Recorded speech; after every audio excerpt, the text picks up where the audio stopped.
What's up? Welcome back to Driving with Marcus. Today we're going to talk about how clean your house is, how clean your car is, and even like if you work at a cubicle, like how clean is it, or your office, or things like that. Over the journey that I've taken over the past 10 years, I would never say that I was a messy person, but I've kind of had like I make you call it like a mild case of OCD. Kind of like things in certain ways. I don't like when things are out of place. I like them in the same spot every time. And when it's out of place, that's when I lose things or something like that. So what we want to talk about today is how clean is your house. The reason why I want to ask you how clean is your house, I would love to have you put in the comments, be like, I'm a total slob. I clean up a little bit. I clean up before the house cleaner comes. That kind of person. That's usually like the most clean person. So just put in the comments. Let me know what your house is like. But I want to talk about it because of the fact that when you have a cluttered house or cluttered, let's just say your bedroom's cluttered, your clothes are thrown all over the place, and you first wake up and you're like, oh man, I'm so tired, I want to go back to bed, and that little voice is telling you, let's just go back to bed. And you look up and you see all these clothes everywhere, and you're like, oh my gosh, I'm not dealing with that today. I'm not folding the clothes, I'm not putting them away, I'm not doing it. And then that little voice just one in your hand, you just roll back over and go to bed, go back to sleep. And so what that is your brain is so cluttered at that point, it's just telling you, never mind, just don't even worry about it. So I've learned over the years that you want to declutter your life and declutter your brain as much as possible. Your brain wants a smooth transition, smooth sailing.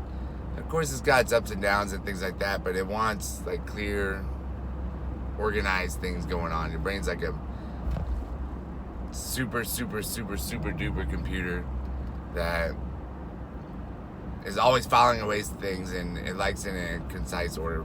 That's pretty much what I'm getting at. There's all sorts of other technical terms and neurological pathways and all that good stuff.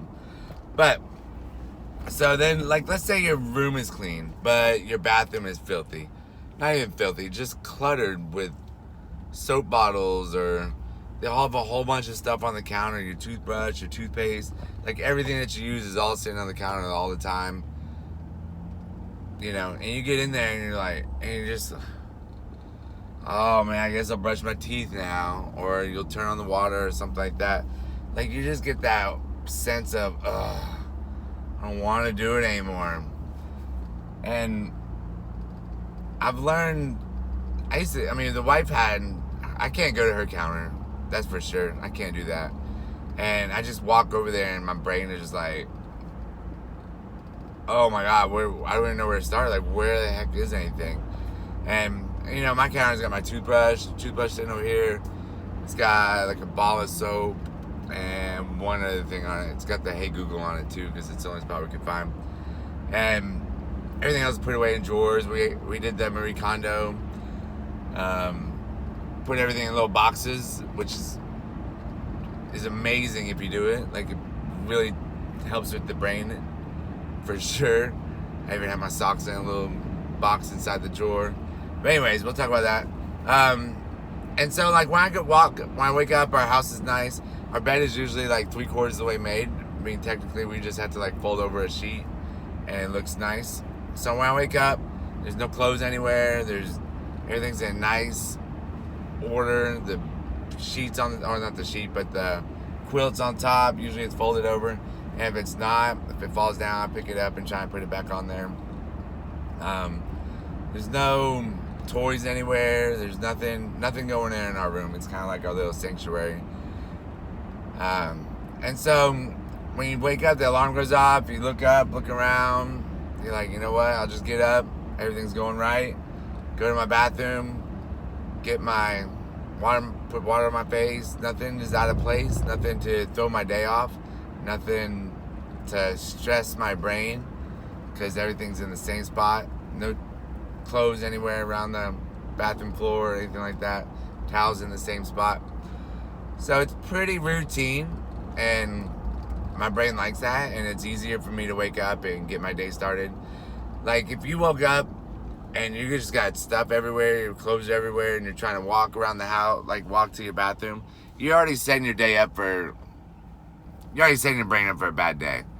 And the whole point to my story is to set yourself up for a good day, starting with your morning. Like, I have a morning routine that I'll talk about later in another video or on my podcast, and go more in depth with the morning routine and how I came up with it, and things like that, how it has evolved over the years. And it's evolved a bunch over the years. So, but anyways, it's same with like your dishes at your house, and like your living room and your kitchen. I can't stand dishes in the sink. Like, the wife can have dishes in the sink and she's okay with it, but I pretty much, like, if there's dishes in the sink, I have to do them. My old roommate Jack used to get back at me for being a drunk retard. So he knew if I came home from work and there was dishes in the sink, I was just gonna do them before I cooked. So he would always just leave his dishes in the sink. He didn't care. I don't think he ever did dishes. He just knew I was gonna do it. And I mean, at first it used to bother me, but then you know what? You just get over it and just live with it. That's what you want to do, so you do it. It helps me with my brain, and he would just not go in the kitchen anymore once he put the dishes in there. And Kelly just the dishwasher will be open, and Kelly will put the dish in the sink and just walk away instead of putting it in the dishwasher. But her OCD is a little bit different than mine. I like it more organized, especially when I go to start cooking dinner or something like that. I like a clean kitchen, more picked up. I don't like things going everywhere. I don't like to have to I don't want to dig things through the sink. And same with like the kitchen table. We have this one corner that just drives us nutty.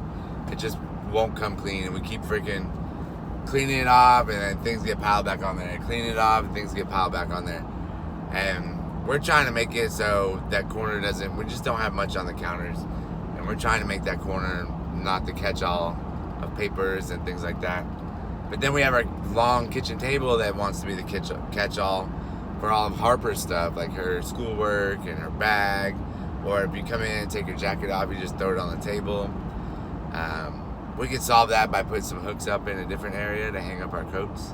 But we haven't done that yet. We've only been in the house 7-8 months. So we're still working on it.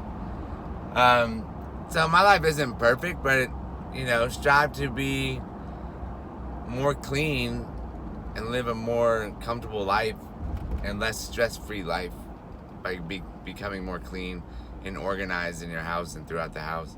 And if you haven't read Marie Kondo's book, then I highly suggest reading it. Or even watching her shows on Netflix. It's really helped out. It's really straightened out the drawers in our house, the socks, underwears, the way we fold our shirts, the way we fold our pants. Oh, we don't put pants in the drawers. Shirts and shorts, things like that. And my main message today is just clean your house, clean your car out. Don't be cluttered, because then your brain's gonna be cluttered. It's gonna see all this mess, and it's gonna cause that stress. It's such an easy stress to get rid of. There's so many other stressors in life. Why put that stressor in your life when you can get rid of it really easy? Phone fell. We can edit that, or we can leave it in, either one. Hit the gas too hard. So, I mean, here on the next few videos, I kind of want to talk about just living like a stress-free life, and we might continue on that. Same with the podcast. I really believe stress is one of the major things causing obesity, causing a bunch of disease, causing bad gut, all sorts of different diseases and things like that. They're super preventable from just releasing the stress in your life. And quit trying to run that rat race, and quit trying to play with the Joneses and catch up with the Joneses or keeping up with the Joneses. Live your life but make it stress-free and live a decluttered life. And do me a favor, go through your house over the next 2 weeks, Marie Kondo it, and declutter your house and declutter your kitchen. Or not your kitchen, but your car and your garage for sure. Like my garage is trash right now. That's my next to-do list. I might take some before and after pictures of it. But I guarantee you, your life will be at least 1 to 2% less stressful. Maybe even 10% less stressful. And like little things throughout the day won't bug you as much. You won't be so irritable. So anyways, if you got any value out of this, please like it, share it. And I'm going to share it on YouTube. Put it on YouTube. I'm going to share it to Facebook and Instagram TV. So please let your friends know. Tag your friends in it. And make sure you go out and smile at somebody today, because you can't be mad if you keep smiling. All right, thanks a lot. Bye.